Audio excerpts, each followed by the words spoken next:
दावत देता हूँ उस आवाज़ को जो हमें यहाँ पंजाब में बहुत दूर से सुनाई देती है और हमें कहा जाता है इसको मत सुनना। किसी तारुफ के मोहताज नहीं जनाब मंजूर पश्तीन साहब। यहाँ पर वही दुख वही दर्द जो हम चाहते हैं कि लाहौर के लोग और इस मुल्क में रहने वाले जितने भी लोग हैं वो सुन ले। मैं आज ज़्यादा से ज़्यादा बात वहाँ पर कुछ यानी जो हम कह रहे हैं 70,000 लोग शहीद हो गए हैं, थोड़ा उनकी बात करते हैं कि तरीक़े वारदात क्या था। ये जितना भी बयान कर रहा हूँ इनके बारे में चैलेंज देता हूँ, अभी स्टाम्प पेपर लिखूंगा कि दुनिया के किसी भी रिसर्च वालों ने इसको गलत साबित कर दिया तो मुझे फांसी पर चढ़ा दिया जाए। एक्स्ट्रा जुडिशल किलिंग्स की बात हम सुनते हैं। एक्स्ट्रा जुडिशल किलिंग किन किन तरीकों से हुआ? फेक इनकाउंटर्स के जरिए 2018 में फरवरी में नकीबुल्लाह महसूद नामी एक नौजवान के बारे में सुना होगा कि राव अनवर ने उसको किस तरह बेदर्दी से शहीद कर दिया।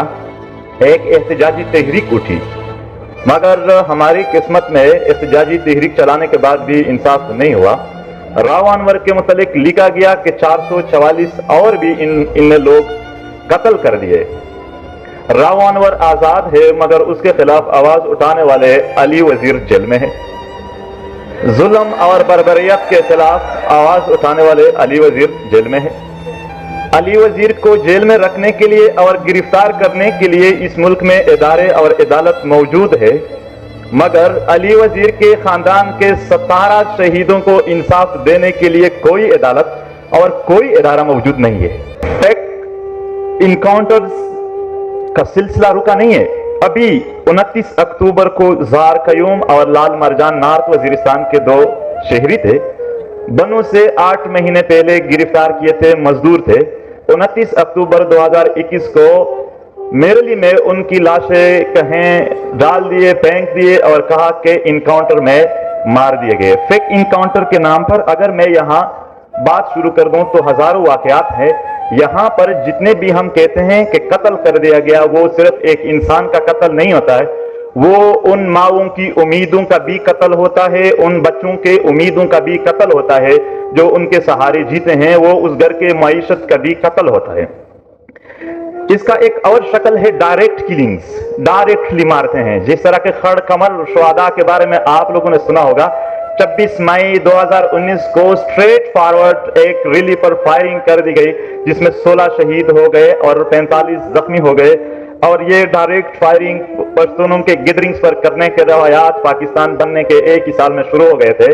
बाबड़ा से लेकर आज तक वही डायरेक्ट किलिंग्स के वाकयात हो रहे हैं और प्रोफेसर अरमान लोनी को भी डायरेक्ट शहीद कर दिया गया।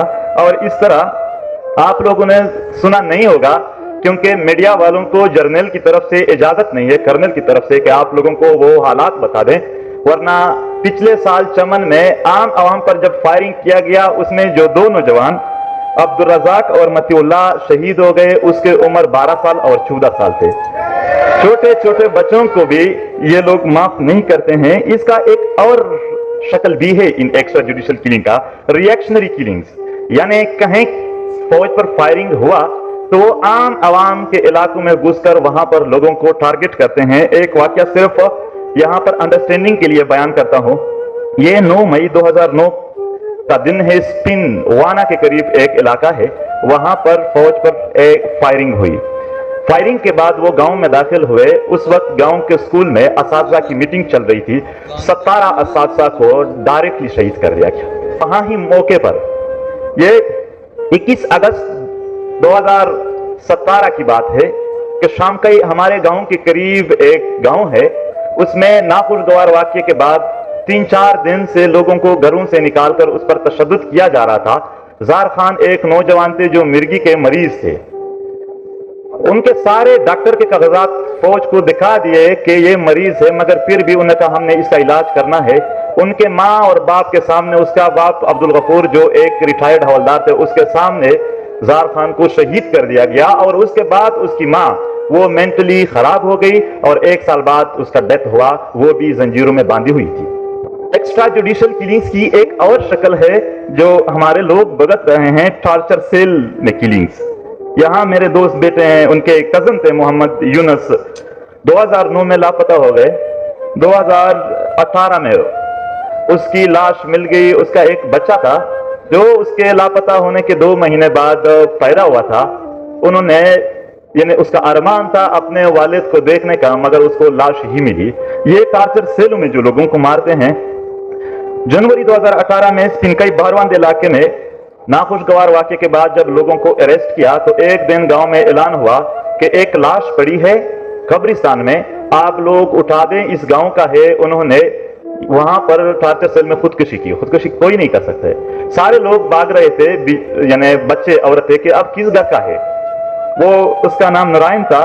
دوسرے دن ایک اور لاش وہاں پہ آیا اور آپ کو وہاں کہتے ہیں کہ ڈائریکٹ دفن کرنا ہے۔ ایک بار تو طالبان کہہ رہے تھے کہ 10 بجے تک دفن نہیں کرنا ہے، کبھی کہتے ہیں وہاں پر یہ جو ملیٹری اور طالبان کا سسٹم ہے کہ ڈائریکٹ دفن کرنا ہے۔ دوسرے دن پھر ایک لاش آیا کہ دیوار سے چھلانگ لگائی ہے، یہ مارا گیا۔ سارے ٹارچر تھے، اس کا نام امیر اللہ تھا اور تیسرے دن قیوم کی تھی خودکشی، لیکن ہر بار نام نہیں بتاتے تھے، بس لوگ آ جاتے تھے گاؤں کے، وہاں پر پایا جاتا کہ کس کا ہے، کس کا اپنا ہے۔ یہ صرف یہ ایک واقعات نہیں ہے، اگر میں بیان کرنا چاہوں تو یہ جو 70,000 لوگوں کی میں نے بات کی، یہ سب ان جیسے واقعات میں ہیں۔ اس کے علاوہ جیٹ بمبارز کی بات کرتے ہیں۔ ستمبر 2015 میں زیارت رے تحصیل سروکھئی کا ایک علاقہ ہے، وہاں پر بمباری ہوئی۔ میں نے خود وہ حالات اپنے آنکھوں سے دیکھے۔ یہ جتنا بھی بیان کر رہا ہوں ان کے بارے میں چیلنج دیتا ہوں، ابھی اسٹامپ پیپر لکھوں گا کہ دنیا کے کسی بھی ریسرچ والوں نے اس کو غلط ثابت کر دیا تو مجھے پھانسی پر چڑھا دیا جائے۔ ستمبر 2015 میں زیارت رے میں بمباری ہوئی، ہم اسٹوڈنٹ تھے، وہاں پر پہنچے تو 4 خواتین اور 5 بچے مکمل ٹکڑے ہوئے تھے۔ ٹکڑے کو اکٹھا کر کے بوریوں میں جنازے پڑھائے گئے۔ اس کی صرف ایک ہی بچی رہ گئی تھی جو ہوش میں آنے کے بعد بار بار اپنے ماں کا پوچھ رہی تھی، مگر وہاں کوئی ماں نہیں تھی۔ تو یہ وہ جبر ہے، لیکن اس کے بعد کیا ہوا؟ جبر یہ نہیں تھا، اس سے بھی زیادہ ہوا۔ پاکستانی میڈیا پر وہاں پر پٹی چل رہی تھی کہ پاک فضائیہ کی کامیابیاں جاری، زیارت میں 13 دہشت گرد ہلاک۔ اس کا ایک اور شکل ہے جس کو ہم ٹارگٹ کلنگ کہتے ہیں۔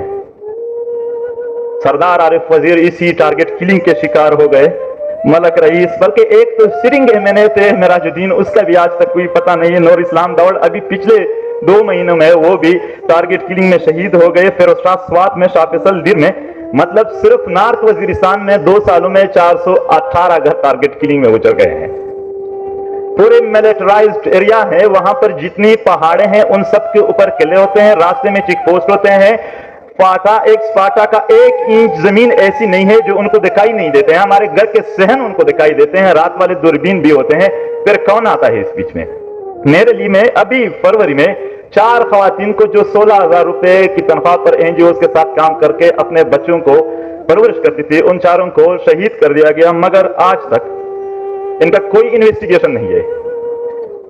یہ ٹارگٹ کلنگ ان علاقوں میں زیادہ ہوتی ہے جہاں مدنیات زیادہ ہوتے ہیں۔ نارتھ وزیرستان، بویا محمد خیل جو کاپر اور گولڈ سے بری پڑی ہے، وہاں کے لوکل لوگوں کو ٹرک کی ڈرائیوری بھی نہیں ملتی ہے، چائنا کے ساتھ ایگریمنٹ کر کے صرف وہاں پر لوگوں کو ٹارگٹ کلنگ ملتی ہے اور کچھ نہیں۔ اس طرح اگر بم دھماکوں اور شکلوں کی بات کرے، APS کی شہداء سے لے کر کوئٹہ کے وکلاء تک، اور پھر طاہر داؤڑ کی سواریہ لاش، ان سب کے لیے جب ہم نے مطالبہ کیا کہ ٹروتھ اینڈ ریکنسیلیشن کمیشن بنائے تو کہا گیا کہ تم لوگ غدار ہو۔ اپنے مظلوم اور محکوم لوگوں کی، عوام کی ترجمانی اگر غداری ہے، بہت زیادہ فخر ہے ہمیں اس پہ، پراؤڈلی ہم غدار ہیں، ہم ان ظالم جرنیلوں سے وفادار نہیں بنیں گے۔